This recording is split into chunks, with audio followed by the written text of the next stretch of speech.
Hello everyone, आपका मेरे channel Newton पढ़ाई में आपका बहुत बहुत स्वागत है। आज हम बहुत ही शानदार टॉपिक डिस्कस करने वाले हैं कि कोई कौन सा आप देखेंगे कि आपको कोई भी संख्या दिया हो, मतलब फ्रैक्शन के रूप में दिया होगा आपको, ठीक है। फ्रैक्शन के रूप में आपको दिया हो तो आप उसको देख करके कैसे आप बताएं कि वो टर्मिनेटिंग है या नॉन टर्मिनेटिंग है। टर्मिनेटिंग को हिंदी में हम लोग कहते हैं शांत और नॉन टर्मिनेटिंग को हिंदी में कहते हैं अशांत। ये जो है हमारा 9th क्लास का है ना, एक्सरसाइज 1.3 का क्वेश्चन नंबर 1 जो है वो दिया हुआ है। तो मैं सबसे पहले क्या करूंगा, उसका थ्योरी बताऊंगा, ठीक है, ताकि आप क्वेश्चन देखते देखते ही आप बता दें कि कौन टर्मिनेटिंग है मतलब कि शांत है और कौन नॉन टर्मिनेटिंग है मतलब कि अशांत है। आप सिंपली बता सकते हैं। तो चलिए देर न करते हुए हम लोग स्टार्ट करते हैं और वीडियो के अंत तक बने रहिए। और वीडियो अच्छा लगे तो लाइक ज़रूर करें और चैनल को सब्सक्राइब कर लें, ताकि आपको मैं जो भी वीडियो अपलोड करूं तो आपका उसका नोटिफिकेशन मिल जाए। तो चलिए स्टार्ट करते हैं। तो आइए हम लोग समझने की कोशिश करते हैं। देखिए, डेसिमल एक्सपेंशन, डेसिमल एक्सपेंशन को हम लोग कहते हैं हिंदी में दशमलव प्रसार, ठीक है। डेसिमल एक्सपेंशन जो होता है ना, वो दो तरह का होता है। एक होता है टर्मिनेटिंग डेसिमल एक्सपेंशन और दूसरा होता है नॉन टर्मिनेटिंग डेसिमल एक्सपेंशन, ठीक है। ये दो तरह का होता है। टर्मिनेटिंग को हिंदी में कहते हैं शांत या अवसानी, अवसानी दशमलव प्रसार या शांत दशमलव प्रसार। इसको हिंदी में हम लोग कहते हैं अशांत दशमलव प्रसार या अनवसानी दशमलव प्रसार।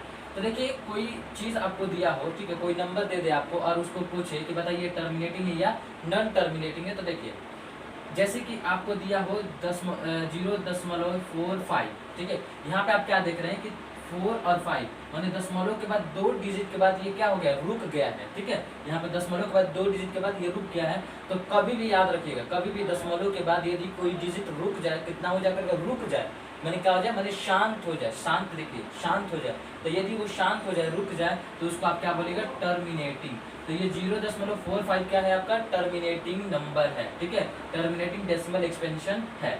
अब यहाँ पे हम लोग बात करते हैं 0.4 का रिकरिंग है। अब रिकरिंग का मतलब क्या होता है कि मतलब कि 0.4444 रिकरिंग का मतलब होता है कि जिस पर आपको रिकरिंग दे दिया जाए, मैंने 5 पर रिकरिंग देता, मतलब कि ये 5 क्या हो रहा है, रिपीट हो रहा है, 5 5 5 ये रिपीट हो रहा है, ठीक है।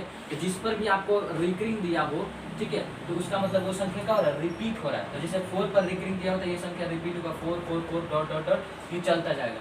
तो यदि आपको इस तरीके के मिले कि दशमलव के बाद यदि रिकरिंग हो, दशमलव के बाद यदि रिकरिंग हो, तो वो भी संख्या जो होता है वो टर्मिनेटिंग नंबर मतलब कि टर्मिनेटिंग डेसिमल एक्सपेंशन कहलाता है। अब यदि हम लोग बात करें, देखिए यहाँ पे 0.35 और 6 का रिकरिंग दिया, मतलब कि दो संख्या के बाद यहाँ पे रिकरिंग दिया हुआ है। अब रिकरिंग का मतलब होता है कि 6 क्या होगा, रिपीट होगा। तो मैंने आपको क्या बोला कि जब भी रिकरिंग दिया हो, है ना, और वो ही संख्या रिपीट हो, तो वो संख्या क्या होता है, टर्मिनेटिंग होता है, मतलब कि शांत होता है। अब जैसे देखिए, फ्रैक्शन के रूप में जैसे 1/3 को जब आप भाग करिएगा तो आपको क्या आएगा, 0.33 आएगा। या इसको आप क्या लिख सकते हो, 0.3 का रिकरिंग लिख सकते हो, ठीक है, आप इसको लिख सकते हो। तो यहाँ पे आप क्या देख रहे हो कि दशमलव के बाद एक ही संख्या रिपीट होती है। याद रखिए, जब भी दशमलव के बाद एक ही संख्या रिपीट हो या दशमलव के बाद कोई संख्या हो और उस संख्या पर क्या हो, रिकरिंग हो, तो वो जो होता है हमारा टर्मिनेटिंग होता है। जिस तरीके यहाँ पे देख लीजिए, फ्रैक्शन के रूप में दिया 1/3 और ये इसको जब भाग करके करते हैं तो आपको मिलता है 0.333, मतलब दशमलव के बाद 33 रिपीट हो रहा है। तो इस तरीके का जब आपको मिले तो वो क्या कहलाता है, टर्मिनेटिंग डेसिमल एक्सपेंशन कहलाता है। जैसे यहाँ पे देखिए 7/20 यहाँ पे देखिए 13/125। तो इसको जब आप भाग करते हैं, इन दोनों को भाग करिएगा तो भाग करके देख लीजिए ये क्या होगा, दोनों शांत होगा। या तो हो सकता है कि ये रुक जाए, या तो हो सकता है कि दशमलव के बाद एक ही डिजिट क्या हो, रिपीट हो, ठीक है, यही दोनों में से कोई होगा। या तो रुक जाएगा या तो एक ही दशमलव के बाद एक ही संख्या रिपीट होगा। तो ये जो है हमारा टर्मिनेटिंग है। अब देखिए यहाँ पर अब नॉन टर्मिनेटिंग का हम लोग बात करते हैं। नॉन टर्मिनेटिंग की, नॉन टर्मिनेटिंग देखिए 0.3 4 5 6 7 8 ये रुक नहीं रहा है, ये डॉट डॉट का मतलब ये चलते जा रहा है, मतलब ये रुक नहीं रहा है, मतलब ये अशांत है, शांत नहीं। से रुकता तो क्या कहते हैं, शांत है, माने टर्मिनेट हो रहा है, लेकिन ये रुक नहीं रहा है, मतलब कि नॉन टर्मिनेट है, मतलब कि अशांत है। माने दशमलव के बाद यदि नहीं रुके तो उसको आप क्या बोलेगा, अशांत बोलेगा, मतलब कि नॉन टर्मिनेटिंग बोलेगा। जैसे कि ये भी आपके सामने है। अब देखिए √2/3 ये भी क्या आपका, ये भी आपका अशांत है। अब इसको भी देख लीजिए 2/13 15/14, ठीक है, ये भी क्या है, नॉन टर्मिनेटिंग है। अब आपको एक मन में क्वेश्चन आ रहा होगा कि भाई हम कैसे जान गए कि ये 2/3 जो है मतलब कि अशांत है, मैं देखते ही बता दी, कैसे जान गया? तो देखिए मैं आपको एक रूल बता रहा हूँ, उस रूल को आप हमेशा याद रखिएगा। आप देखते ही ये बता दीजिएगा कि ये वो शांत है या अशांत है, मतलब टर्मिनेटिंग है या नॉन टर्मिनेटिंग है। तो let's go to understand how can be easily understand which is, है ना, टर्मिनेटिंग एंड नॉन टर्मिनेटिंग। तो हियर सी रूल क्या कहता है कि डिनोमिनेटर, मतलब कि डिनोमिनेटर बोले तो नीचे वाला, ठीक है, नीचे वाला इसकी बात कर रहा है। जैसे कि मान के चलिए 5/6, ये नीचे वाला डिनोमिनेटर कहलाता है, ऊपर वाला नॉमिनेटर कहलाता है। तो नीचे वाला की बात कर रहा है।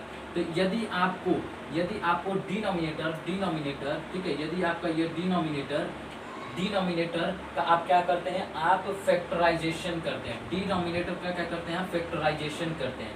जैसे देखिए ये 7/5 है, ठीक है, डिनोमिनेटर का आप क्या करते हैं, फैक्टराइजेशन करते हैं। यदि डिनोमिनेटर में सिर्फ 2 आता है, क्या आता है, सिर्फ 2 आता है, क्या आता है, सिर्फ 2 आ जाता है, तो आप क्या कह दीजिएगा, उसको टर्मिनेटिंग कह दीजिएगा। समझ रहा है?